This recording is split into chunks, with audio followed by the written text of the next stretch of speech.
श्री हरि के चरणों में नमन। आज हम श्रीमद् भगवद गीता के अध्याय 2 के श्लोक संख्या 30 का अध्ययन करेंगे। देहि नित्यम अवध्य अयम देहे सर्वस्य भारत तस्माद् सर्वाणि भूतानि न त्वं शोचितुम् अर्हसि। इस श्लोक में आत्म तत्व सर्वथा अवध्य होने के कारण किसी भी प्राणी के लिए शोक करने का निषेध बताया गया है।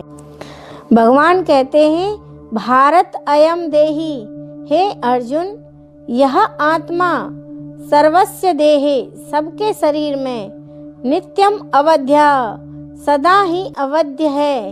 तस्मात्, इस कारण, सर्वाणि भूतानि, संपूर्ण प्राणियों के लिए, त्वं शोचितुम, तू शोक करने को न हर्षसि, योग्य नहीं है। भगवान श्री कृष्ण कह रहे हैं, हे भरतवंशी, शरीर में रहने वाले देही का कभी भी वध नहीं किया जा सकता, अतः तुम्हें किसी भी जीव के लिए शोक करने की आवश्यकता नहीं है।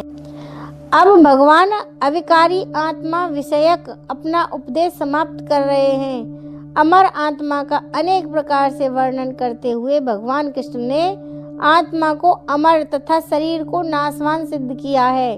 अतः क्षत्रिय होने के नाते अर्जुन को इस बहसे के युद्ध में उसके पितामह भीष्म तथा गुरु द्रोण मर जाएंगे, अपने कर्तव्य से विमुख नहीं होना चाहिए। कृष्ण को प्रमाण मानकर भौतिक देह से भिन्न आत्मा का पृथक अस्तित्व स्वीकार करना ही होगा।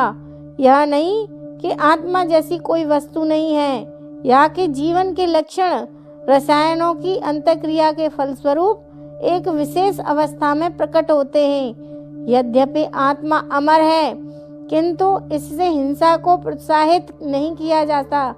फिर भी युद्ध के समय हिंसा का निषेध नहीं किया जाता, क्योंकि तब इसकी आवश्यकता रहती है।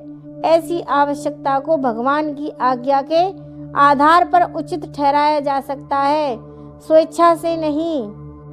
भगवान कह रहे हैं, तुम यह बात अच्छी तरह से जान लो अर्जुन, कि जो सर्वत्र और सब शरीर में व्याप्त है और चित्त में जिसके वध के विषय में सोचने पर भी जिसका वध नहीं हो सकता, वह एक रूप चैतन्य ही विश्व की आत्मा है।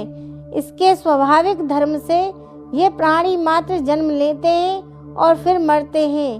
तो फिर ऐसी दशा में तुम किस चीज के लिए शोक करते हो? हे पार्थ, ये सब बातें तो बिना बताए ही तुम्हारी समझ में अच्छी तरह से आ जानी चाहिए, पर पता नहीं क्यों ये सब बातें तुम्हारी समझ में नहीं आ पा रही हैं। किंतु हे भाई अर्जुन, तुम्हारा यह शोक करना मुझे तो सब प्रकार से दोष युक्त ही जान पड़ता है।